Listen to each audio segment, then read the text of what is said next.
What's up, guys? This is Bobby Douglas, and thanks for tuning in. So about 2 weeks ago, I posted an Instagram story asking for questions for a future mailbag video.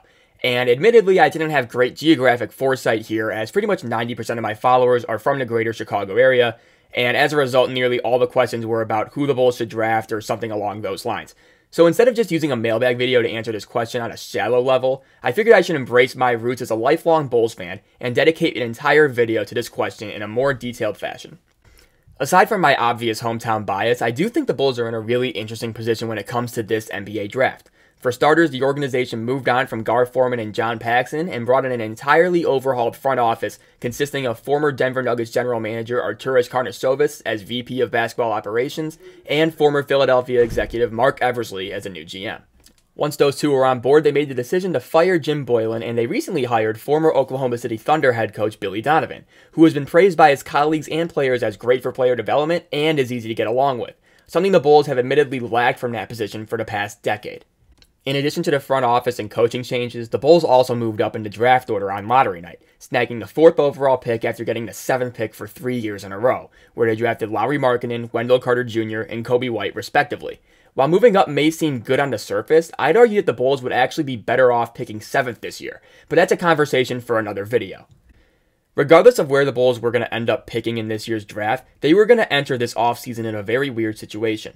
They seemingly have young talent, with Zach LaVine leading the way as an established volume scorer along with those 777s, but the team still probably lacks a player with a superstar ceiling, barring a major leap from LaVine or Kobe White in the coming seasons. So as the Bulls enter the draft, I think they should be looking for the best possible combination of fit and upside they can find. Usually I'm all about taking the best player available in the top 5, but in this class, where there really isn't a consensus at the top, it makes sense to consider roster fit for this specific draft, as getting potential franchise-level players seems relatively unlikely when compared to previous and future draft classes. So with that said, the Bulls can go in 3 major directions here. The first would be to grab the best available wing prospect. The second would be to try and find a true distributing point guard that can set the table for their more scoring-oriented guards. And the third would be to just take a home run swing on a potential best player available, entirely regardless of current roster construction. With that criteria established, I've narrowed it down to 6 players that I can see the Bulls drafting on November 18th with the 4th overall pick. I'll rank them in 2 areas: my personal order of preference and my perceived probability that each player is selected. Before I give you guys my 6 players, I want to make it clear that for the purposes of this video, I'm preemptively taking LaMelo Ball, Anthony Edwards, and James Wiseman off the board, as I believe those are the most likely first 3 picks. I don't think the Bulls would take Wiseman at 4 even if he's available, but if Ball or Edwards were to somehow fall, I think the Bulls would take either one of them, and I'd advocate for that as well, as Ball and Edwards currently occupy the top 2 spots on my personal big board. I'm also ruling out the Bulls trading the 4th pick just because I wouldn't even know where to begin in terms of visualizing trades, and it just doesn't seem very productive. So with all that cleared up, let's take a look at the first direction the Bulls could take, which is drafting a legitimate wing. If you look at the Bulls roster, the one clear hole is the wing spot. With Otto Porter Jr. often injured and on an expiring deal, it makes plenty of sense for Chicago to target wing players at 4. And in my mind, there are 3 realistic options that I'll walk through here. First, there is Maccabi Tel Aviv forward Deni Avdija. Avdija impresses many NBA scouts with his skill level and size, as he is a true 6'9" with fantastic passing and ball handling skills who played significant minutes off the bench on one of the best non-NBA teams in the world. The issue with Deni, however, is that his shooting just isn't there yet. While his shot looks good from a mechanics perspective, the fact of the matter is that it just doesn't go in a whole lot. He only shot 27.7% from 3 and 55.6% on free throws in 26 EuroLeague games this past season. He knows what he's doing defensively, but I'm not really buying him as an above-average defender given what I've seen of him thus far. But regardless, I don't think he'll hurt you on that end either, as a 6'9" frame combined with his off-ball awareness allows him to be playable in a lot of different spots.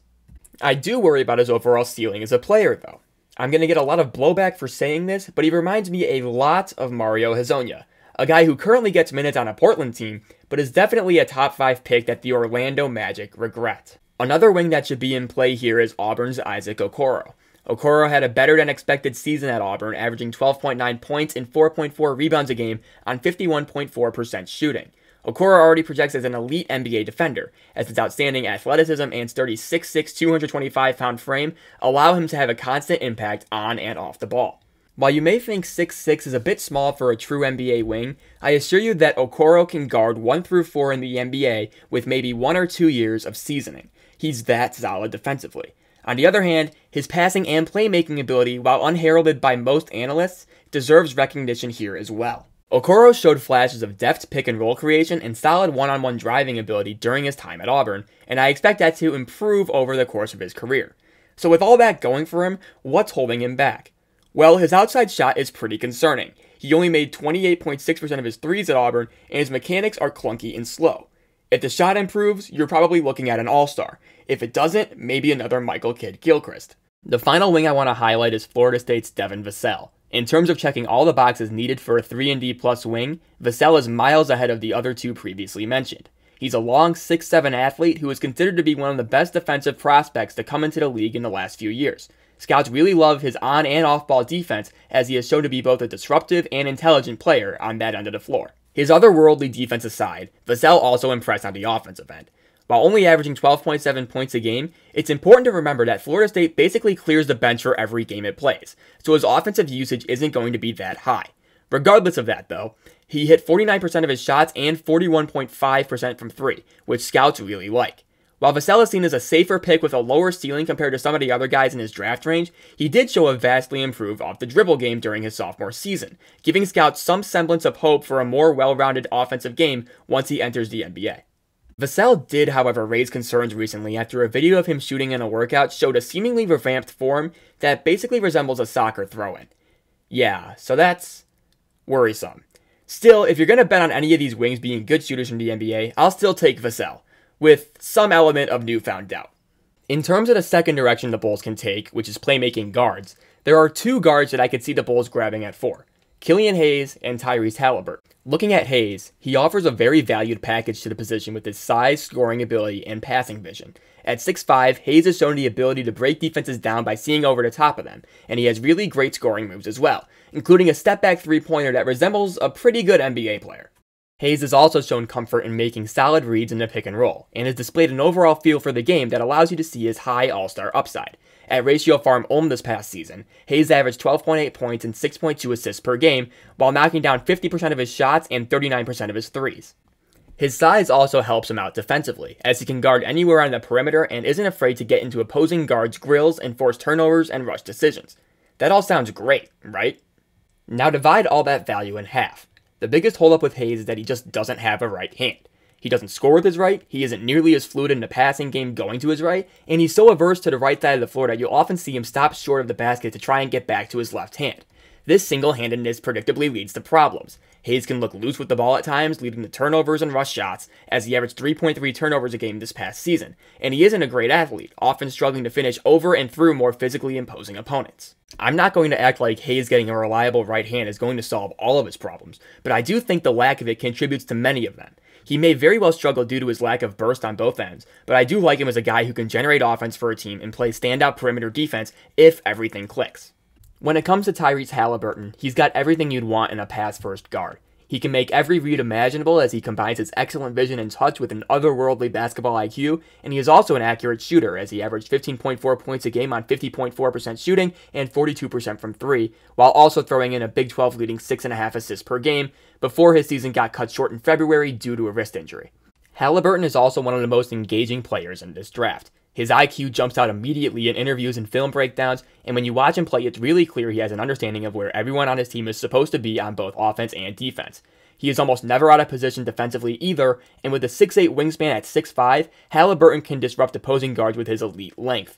While he isn't the most athletic player in the class, he certainly makes up for it with his feel for the game. Now, once again, this all sounds really good, right? One of the best passers in the draft with a high field goal percentage and solid defensive aptitude? Well, yeah, but his shooting form is different.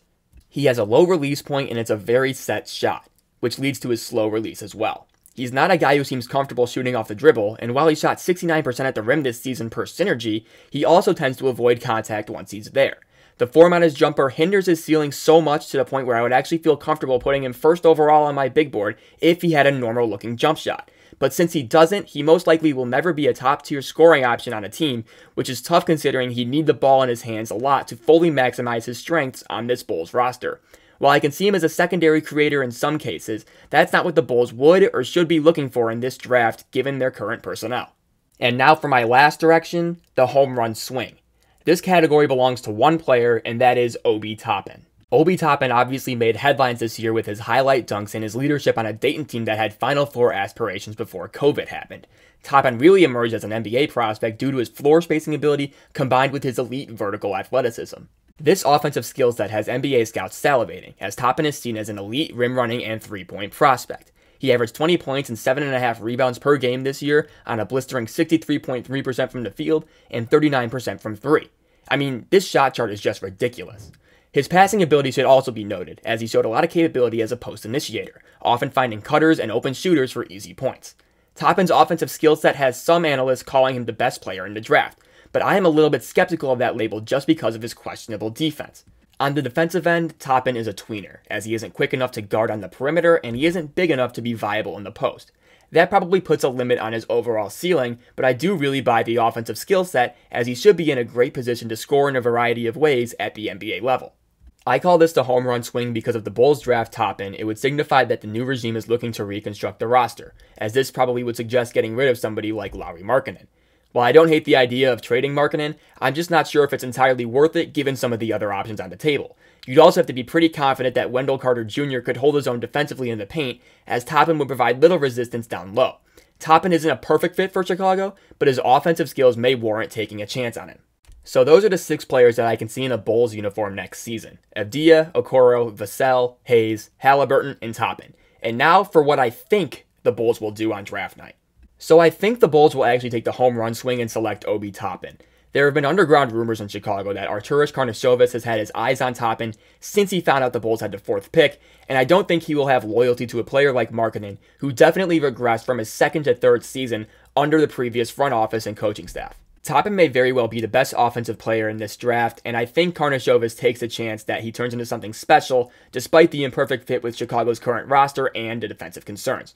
Toppin will certainly be a popular pick with Bulls fans, as Dayton has a strong network in Chicago, and Toppin was a household name in college basketball this past season. Rounding out my probability rankings after Toppin, I have Deni Avdija as the next most likely option due to AK's international scouting prowess, and then I follow that up with Killian Hayes, Devin Vassell, Tyrese Haliburton, and Isaac Okoro. As for who I want the Bulls to take, the answer for me is Isaac Okoro. I really buy his upside, and I think he's a jumper away from being an elite player in the NBA. His defense is near the top of the class, and his offensive game is extremely well-rounded. He's also a perfect fit for this Bulls roster that desperately needs a long-term wing prospect. I do have Okoro as a top 3 prospect in the class, so getting him at 4 would be a huge victory for the Bulls in my eyes. He's a hard worker by all accounts, and you're literally hoping one aspect of his game improves in order to get a very good NBA player. In terms of upside and fit, Okoro makes the most sense for me personally. After that, I'd rank the following prospects as follows. Number 2, I have Killian Hayes, as the scoring ability is there, and I see all-star upside as a floor general. Number 3, Devin Vassell. He's the most NBA-ready 3-and-D wing that can contribute to this team right away. Number 4, I have Tyrese Haliburton as a savvy NBA guard in the making who'd help Zach and Kobe get easy baskets. Number 5, I'd have Obi Toppin. I'm not sold on his defense, and he doesn't address our biggest needs. And finally, last, I have Deni Avdija. I think he has the lowest ceiling of these guys, and I don't really think he's worth the pick at 4. I'd be thrilled if we ended up with one of Okoro, Hayes, Vassell, or Haliburton. I'd be okay with taking Obi Toppin, but I would be a little bit concerned if we ended up taking Deni Avdija. So to recap, I think the Bulls will select Obi Toppin at 4th, and I want the Bulls to select Isaac Okoro at 4th. As a final message, go Bulls, see red, and trust in AK. Thanks for watching today's video. I hope you all enjoyed it, as this was a really fun one for me to create. If you did enjoy it, hit that like button and subscribe to the channel if you haven't already. If you have any thoughts, I'd love to hear them in the comments, and I respond to literally every comment I receive, as I love having conversations with all you guys. You can also follow me on Twitter at BobbyDouglas21 and on Instagram at BDouglas_6 if you want to get your questions in future mailbags or you just want to talk draft in general. So with that said, thanks so much again for watching, and I will see you in the next one. Go Bulls!